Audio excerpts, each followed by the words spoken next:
À notre émission de la semaine, nous recevons Mamé Moussa Sy. Il est le directeur général de la Maison internationale de la Rive-Sud, donc à Brossard. Nous parlons avec lui de l'intégration des immigrants et nous parlons aussi avec lui, pourquoi pas, de cas de violence chez certains immigrants et pourquoi pas dans la musique rap, entre autres. En deuxième partie de l'émission, Madame, Messieurs, Madame Flora Cynthia Kra nous présente sa chronique où il sera question de collier Maasai. Et on termine notre émission avec l'artiste Equinox, artiste originaire de la République démocratique du Congo. Il s'intéresse à la musique rap. Il est ici depuis déjà quelques années après avoir grandi, vécu longuement en Belgique. On le reçoit donc à l'émission ce soir. Madame, Monsieur, bonsoir. Ici Henri Ngaka. Bienvenue à notre magazine de télévision. J'espère que vous êtes en forme, de bonne humeur. Bougez pas, ça va causer après ces messages publicitaires. Et nous voilà de retour, Madame, Messieurs, à notre magazine de télévision. Je vous dis encore une fois bonjour ou bonsoir où que vous soyez actuellement. Nous parlons aujourd'hui dans cette interview de la Maison internationale de la Rive-Sud. La Maison internationale de la Rive-Sud, ça vous dit quelque chose? Et nous recevons aujourd'hui le patron. Bonjour, merci de votre présence à notre émission. Comment ça va? Bonjour, ça va très bien. C'est un honneur et un grand plaisir, vous savez, de vous recevoir ici. Ça fait des années et des années, sincèrement, que j'entends parler personnellement de votre organisme, la Maison internationale de la Rive-Sud. Je vais être très bref. Vous avez cet organisme a rendu d'énormes services auprès des nombreux Africains, en fait, des nombreux immigrants qui sont venus s'installer ici et qui n'avaient rien, qui ne connaissaient personne ni rien du tout. Alors, je n'irai pas plus loin que cela. Je vais vous laisser continuer, mais avant tout, le concept même de notre émission nous permet un petit peu de rentrer dans votre petite vie. Qui êtes-vous, juste? Ben, je m'appelle Mam Moussa Sy. Je suis en ce moment directeur général à la Maison internationale de la Rive-Sud. Mamou Sassi. Mam Moussa Sy. C'est deux prénoms composés. Vous êtes de quelle origine? Je viens du Sénégal. Ok. Je viens du Sénégal. Donc Dakar. De Dakar, oui, effectivement. Ah bon? Enchanté. Grand plaisir que de vous avoir. Je viens du Sénégal et j'ai un peu bourlingué pendant quelques années. Je me suis établi au Québec en 2008 et depuis 2020, je dirige la Maison internationale. Je suis père de 5 enfants, donc c'est ça. D'accord. Alors, mais j'aime bien revenir un petit peu en avant parce que vous savez, nous, avec le continent, on aime bien, comme on dit, blablater. Bourlinguer, ça veut dire quoi, ça, pour vous? Mais j'ai bougé dans quelques pays, j'ai voyagé dans quelques pays. J'ai vécu en France, un peu en Belgique, avant de venir m'établir au Canada, au Québec. Je vous pose cette question parce que vous l'avez remarqué, l'Afrique évolue. On parle d'une nouvelle Afrique de plus en plus. On parle de cette jeunesse qui émerge et qui voit les choses vraiment différemment. On voit plus l'Afrique. On voit la puissance, on voit les possibilités que l'Afrique dispose aujourd'hui et peut-être son émergence sur les marchés internationaux. Mais on a vécu jusque-là depuis 60 à ce jour, nous Africains, avec cette mentalité, c'est pour ça que je vais vous poser cette question lorsque vous me dites bourlinguer, parce qu'on le fait tous, donc finalement, c'est devenu comme une tradition. Depuis que nos pays ont accédé à l'indépendance, c'est-à-dire depuis 60, de bourlinguer. On quitte nos pays pour aller, soit au début, c'était plutôt des boursiers pour les études universitaires, dans le but de revenir et assumer les fonctions. Maintenant, ça n'est plus le cas. On bourlingue. Comment vous l'expliquez-vous dans ce contexte-là? Ben, je dirais c'est dû à l'espoir. Oui, l'Afrique est un continent qui regorge de richesses quasiment infinies, mais souvent à cause des politiques des politiciens, il n'y a souvent pas l'espoir pour les Africains eux-mêmes sur le continent. Ce qui fait que la plupart des gens comme nous autres, nous choisissons souvent l'exil. Nous choisissons de partir. Est-ce que c'est pas drastique comme en fait décision? Parce que je vais vous interrompre. Je vais juste bien préciser. Je vais même faire mal. Vous savez, quand on quitte nos pays, je me mets dans la place du Québécois. Je suis Québécois. Moi, ça fait 40 ans que je vis ici. Je me mets dans la place du Québécois qui vit à Outremont ou autre, qui est bien chez lui, confortablement, et ça va, la vie continue. Mais devoir prendre cette décision parce que les structures étatiques ne fonctionnent plus, parce qu'on sent qu'il y a des trous par-ci, par-là, parce que l'insécurité s'installe tranquillement. Bref, prendre la décision drastique de dire, il y en a ras-le-bol, c'est mon pays, c'est ma terre, que j'adore, c'est ma famille, c'est mes amis, mes connaissances, je les balance tous, parce que c'est ça finalement, je les balance tous et je m'en vais à vie, à jamais et loin, avec l'espoir peut-être un jour de revenir en vacances et tout. C'est quand même drastique comme décision. Et pas facile du tout. Pas facile du tout. C'est là qu'on voit la résilience de toutes ces personnes immigrantes, en fait, qui quittent leur pays pour un avenir, entre guillemets, meilleur, qui n'est pas toujours meilleur, au passage. C'est là qu'on voit toute la résilience. Et dans tous les débats qu'il y a en Occident autour de l'immigration, les gens doivent se rappeler que c'est des gens qui choisissent de tout quitter, de tout balancer pour un meilleur avenir. Donc, c'est des gens qui sont prêts à se battre pour réussir. Et c'est des gens sur qui on peut compter parce que c'est des gens fiables, travailleurs. D'accord, mais justement, ils font peur, de plus en plus. Et j'irai plus loin. Ils font peur, on va parler de l'Europe et on va revenir avec l'Amérique. On a constaté, comme par hasard, la montée de l'extrême droite. Vous le suivez comme moi. Dans certains pays, on a vu l'Italie, avec une dame, avec un ton un petit peu dont on se rappelle ce qui s'était passé durant la Deuxième Guerre. Bref, on sent la France est très, très, très, comment dirais-je, craintive. Là. On sent la montée de Madame Le Pen, qui à l'époque, avec son père Jean-Marie, on dit, bon, c'est une blague, mais ça n'ira pas plus loin. Mais là, on sent que, oh là là, il s'approche. Plusieurs pays comme tels de ces pays-là. Mais en Afrique aussi, on est en train de se refermer, quelque part. Oui. En fait, la montée des extrémismes s'accompagne souvent aussi de ce qu'on appelle le patriotisme. Et moi, ça me fait souvent peur, le mot patriotisme. On cible l'immigrant. Quand je l'entends en Afrique, notamment. Mais en Occident, c'est les conditions économiques qui font souvent que les extrêmes vont monter en puissance. Oui. Mais moi, je me dis, peu importe que ça monte ou pas, si on continue de bien travailler, toutes les personnes issues de l'immigration, de la diversité et tout être humain, si on continue de faire ce qu'on doit faire, tôt ou tard, on arrivera à bout de ces extrémismes-là. C'est passager, c'est cyclique, on connaît l'histoire. D'accord, mais comment se fait-il que l'immigrant est ciblé? Alors que nous venons d'en parler ici, ce sont des décisions drastiques que la plupart d'entre nous prenons. On balance toute la famille pour s'intégrer quelque part, se familiariser, même à la température de ces pays, et vivre comme eux. Mais quelque part aussi, on occupe des emplois. On est compétent quelque part aussi, même s'il y a des personnes qui en fait, peuvent déconner comme partout, mais on est généralement compétent, on fait du bon travail. Mais on cible l'immigrant. L'immigrant devient un danger. Pourquoi? Parce que l'immigrant emmène avec lui un contenu. Il ne vient pas vide, ce ne sont pas que des mains. Il vient avec tout un contenu, sa culture, sa manière d'être quelque part. Toute une richesse. Et toute une richesse. Mais est-ce qu'il n'envahit pas quelque part ces cultures-là? C'est la question. Est-ce que ce n'est pas la crainte que certains pays occidentaux ont? Je m'arrête là, je vous donne cet exemple de la France. Paris, l'argot. L'argot, on écoute l'argot parisien, vous regardez les films. Aujourd'hui, l'argot parisien, objectivement, qu'entendez-vous?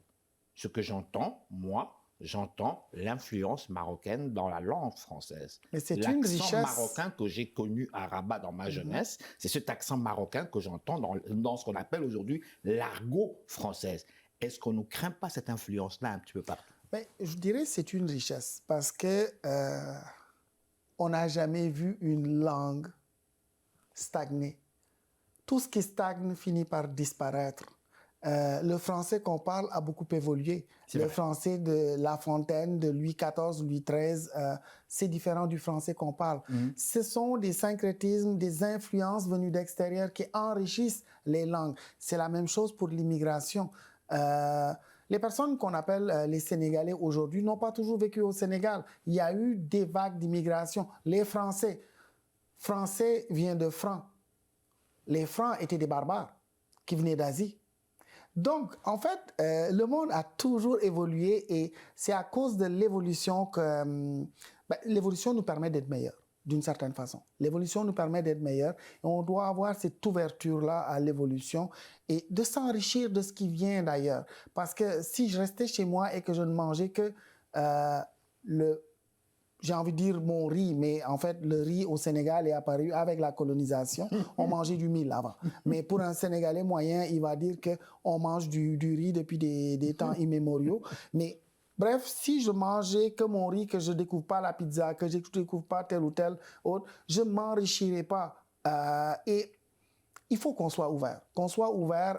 On est dans un monde où on doit tenir à l'esprit que l'être humain a beaucoup bougé, a beaucoup évolué et ça va continuer. Ça va continuer. Ça ne s'arrêtera jamais. Les gens qui veulent que ça stagne, que ça ne bouge pas, je pense qu'ils doivent changer de planète. Oh là là. Alors, je vais revenir à la Maison internationale. Maison internationale. Pourquoi et quel est l'objectif de cet organisme? Ben justement, pour faire le lien avec ce qu'on disait tantôt, nous sommes internationaux. C'est vraiment un organisme de la diversité, ouvert à la diversité, qui est là pour favoriser l'intégration des personnes qui viennent au Québec, l'inclusion de toutes ces personnes, pour que ces personnes puissent prendre leur place au Québec et contribuent de la meilleure des façons au Québec.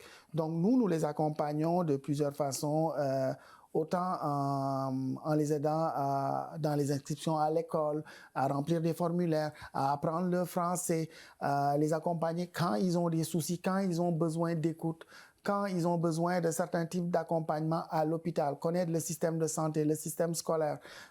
Nous les aidons à trouver du travail. Bref, un ensemble de choses. Et également, nous aidons au-delà des personnes immigrantes aussi, nous aidons les structures à travers une banque d'interprètes. Quand les gens ont besoin d'interprètes, parce qu'il y a des gens qui ne parlent pas le français, voire l'anglais, nous avons à disposition des interprètes qui peuvent aider ces personnes-là. Nous accompagnons les aînés issus de l'immigration. On les oublie souvent, que ce soit les aînés issus de l'immigration ou les aînés québécois. On a tendance à oublier les aînés, mais ils font partie de la société, ont des richesses à partager. Je vous arrête là. Les aînés, ça nous intéresse, les aînés. Je ne vous demanderai pas les statistiques, mais quand même, je vous dirais plutôt, est-ce qu'ils sont-ils nombreux quand même Oui. Et comment expliquez-vous qu'on les oublie souvent? Ils ne travaillent plus. Ils ne payent plus certains types d'impôts. C'est aussi simple que ça. Mais le monde dans lequel on vit. Oui, mais le monde dans lequel on vit est régi par l'argent. On regarde, quand on parle déjà d'immigration, on parle de main-d'œuvre. Toutes les politiques d'immigration, peu importe les pays, là, je ne suis pas là pour juger les politiques d'immigration, mais peu importe les pays, on pense principalement aux main-d'œuvre. On a besoin des gens pour travailler.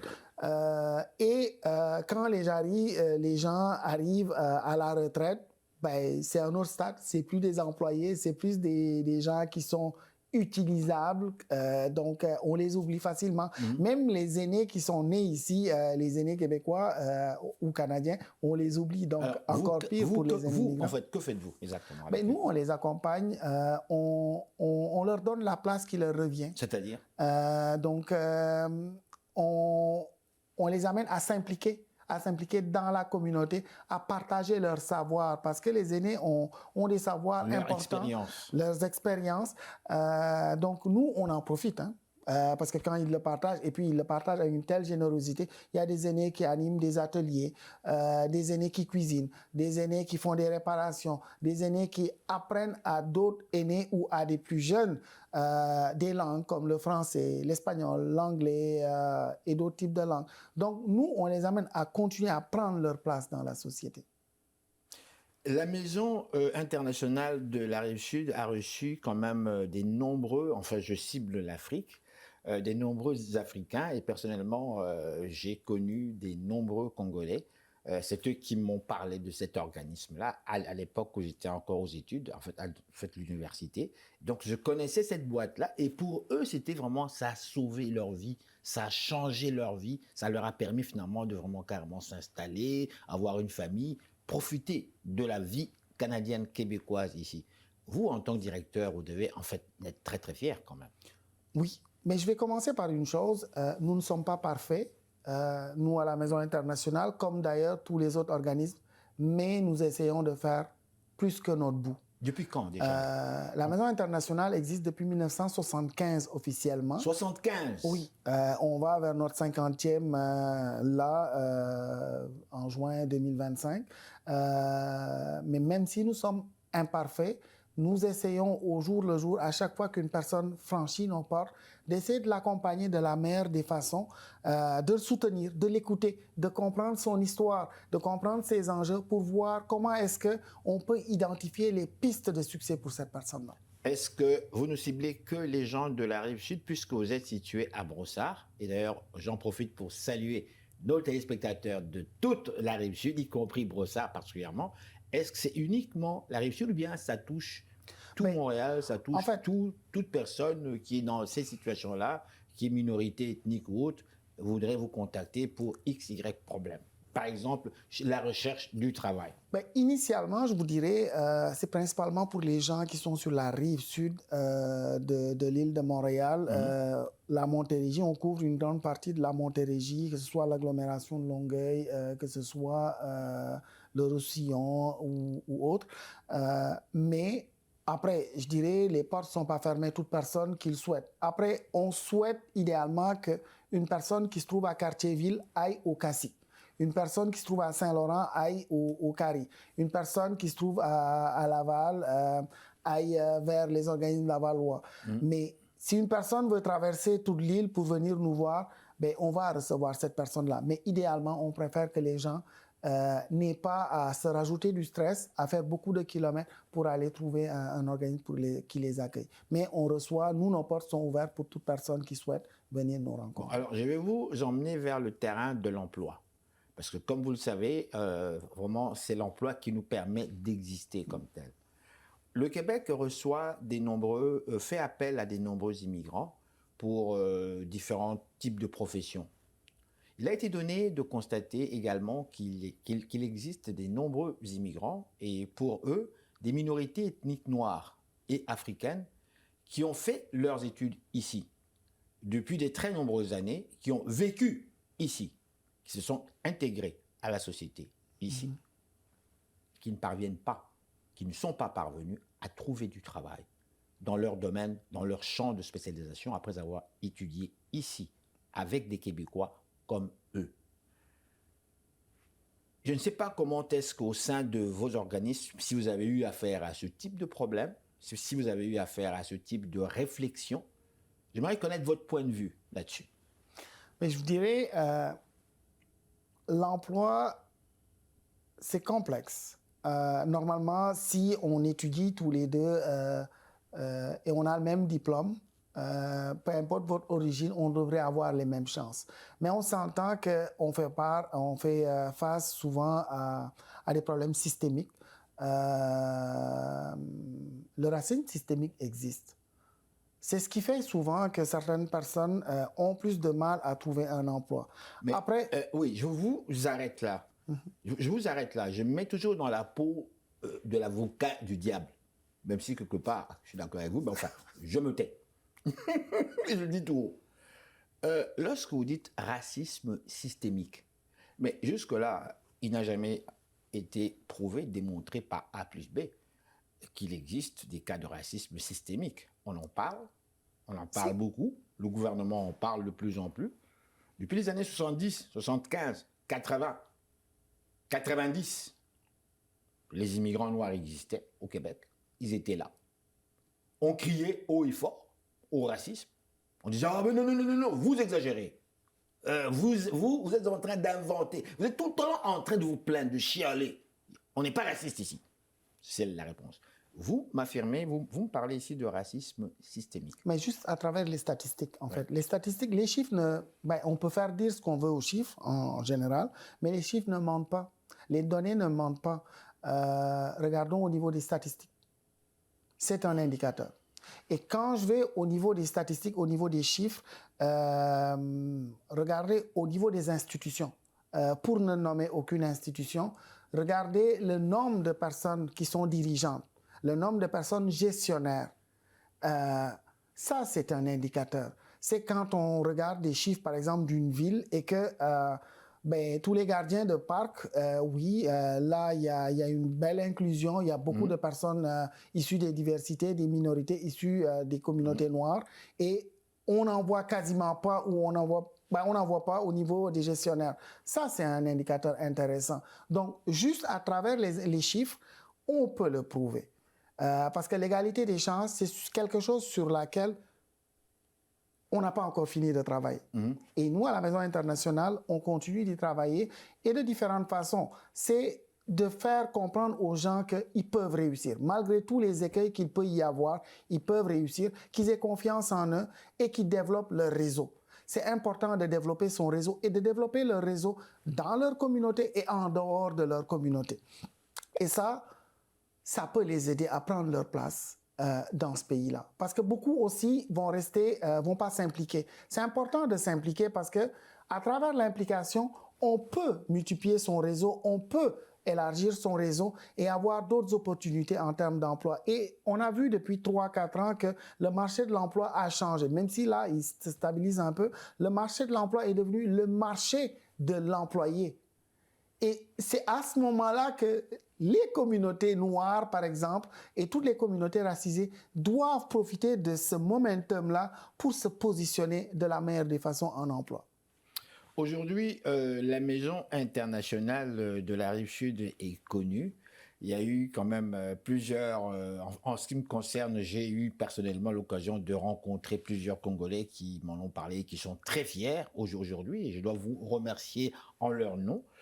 Je profite de cette interview pour vous emmener sur un sujet totalement différent de vos fonctions, mais quand même le fait que vous recevez les immigrants, que vous les accueillez dès qu'ils arrivent ici, que vous les assistez, il est tout à fait normal que je vous pose des questions par rapport justement à leur vie, par rapport à leur évolution ici. Toronto, le rap cause des malheurs à Toronto. Comment expliquer la catastrophe d'une famille congolaise à Toronto, au Canada, avec la mort qui éradique subitement une famille apparemment paisible? Le tueur n'est autre que le fils, un musicien rap, star de son quartier, apparemment jaloux du succès de son frère. Je m'arrête là. Est-ce que vous avez entendu parler de cette histoire? Non, c'est la première fois que j'en entends parler, mais je vous dirais... personnellement, j'écoute du rap et le problème, c'est pas forcément le rap, c'est celui qui fait le rap. En fait, c'est comme toutes sortes de musique. S'il n'y a pas toute une éducation, s'il n'y a pas tout un village pour accompagner ce musicien-là, il va aller vers la délinquance. Et il faut soutenir nos communautés. Il faut soutenir nos communautés parce que beaucoup vont vers la musique, vont vers le hip-hop pour aller se réfugier de certaines frustrations qu'ils vivent et le transposent d'une mauvaise façon dans la société. Donc moi, je pense que c'est de l'accompagnement qu'il faut, de l'accompagnement qui est plus de... Bon, là, je fais ma promotion, qui est plus de travail communautaire, ça peut aider dans nos communautés. Il y a des personnes qui vont nous dire, monsieur, on adore la musique. Le rap, c'est une, comment dirais-je, c'est une diversification, ou enfin un élément, une manière diversifiée de présenter son œuvre musicale, en parlant avec un rythme, un beat quand même quelque part. Mais certains se demandent, mais écoutez, la musique, c'est censé nous égayer, c'est comme un vent positif qui est là avec nous. Et d'ailleurs, depuis la nuit des temps, des nombreux artistes, quand ils créent, on parle de l'amour. Même si des fois c'est plate, ça nous fait rêver, on parle de l'amour à l'eau de rose, on s'aime, on s'aime, on s'aime. Même les Bob Marley, on parlait tout le temps de... Mais il a été donné de constater que, comme par hasard, dans le rap, on dirait qu'il y a la mort qui suit. Comment l'expliquez-vous? Ben, en fait, je dirais que c'est Pourquoi pas l'amour? C'est culturel. C'est culturel. Pourquoi? Par la musique, faire de la revendication, c'est pas mauvais. Parce que c'est des artistes et les artistes souvent nous réveillent, autant égayent nos sens que nous réveillent. Peace and love. Mais c'est l'éducation. C'est beaucoup de ces chanteurs-là, c'est par leur éducation, leur parcours. Ils ont des parcours différenciés auxquels il faut vraiment s'asseoir et les analyser, ces parcours-là.